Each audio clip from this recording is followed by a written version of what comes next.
Wow, flurries even in the Sunshine State? That's I know. I've got a couple of the crazy. meteorologists from back in Florida on Facebook there, and they're posting video. It wasn't obviously looks like how it is here. Right, but if you shined your light up in the middle of the night, you saw a little flourish. It snows. Yeah.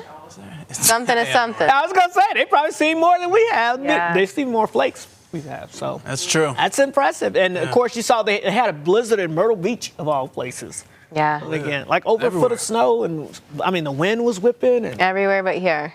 Everywhere but here. Hey. Punxsutawney Phil, though, he said 6. Yeah. That's what he said, 6 more weeks, or? We're thinking there's going to be a change in the pattern. Yeah, Tell for us sure. about it, Cedric. You guys have a sneaky, y'all might be on to something. Yeah. You may need to take that to Vegas or somewhere. You guys are doing something. Let's do it. 2 weeks ago when I lost all. Oh, yeah, he did lose a lot. Well, maybe your luck has changed now. Like that. Let's talk about January one last time before we jump into February here. And, of course, we know you don't need me to give you the rundown, but I will just because. But we had record low snowfall. Literally, folks, we didn't even have a number to put on the map because we only picked up officially a trace in Salt Lake City.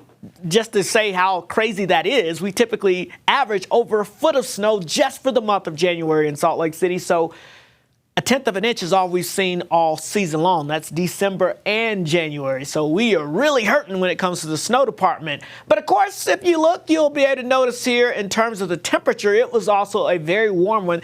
Now, when you average the high and low temperature together, which is what this graphic is showing, then you'll notice we had temperatures that were averaging about 5 degrees above what the 30-year average is when you look at the climate record. Now, what I will say to that is I will say that, of course, the numbers were definitely way above that each and every day. So it was nowhere close to normal. We had about 5 days, I think I counted, that were actually below average for high temperatures. Just unbelievable for the heart of wintertime. And you can see not too far off from some of the records, like the record warmest winter there, which is back in 1953 of 39.5 degree average there.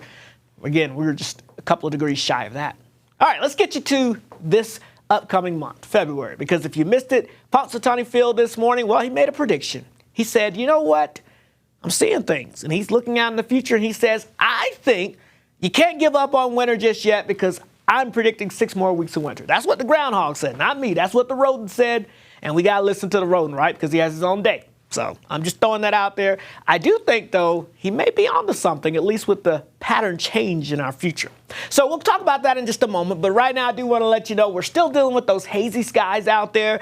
But we hope to see some improvement from that as we go throughout the afternoon. This trough that came through gave us a little bit of a wind shift. Now the winds are out of the north and west. It's a light breeze, but it's there pushing the clouds out. And we're hoping that it's going to help try to clear out some of that haze as we go throughout the day. So we'll track that trough pushing through, giving us this little break with that northwesterly flow, but don't get too used to it because by Wednesday and beyond, look at this humongous ridge back in place. What a pattern. We've been seeing this all winter long. That sends all the storm systems up and around us. And yes, it creates that haze in the valleys. So prepare for that for the end of the week, heading into the weekend. Now, one thing I'm going to watch, there's a storm system that's trying to maybe try to do something here as we get towards this weekend. Right now, I think most of the moisture and the energy will stay to our south as that system moves by.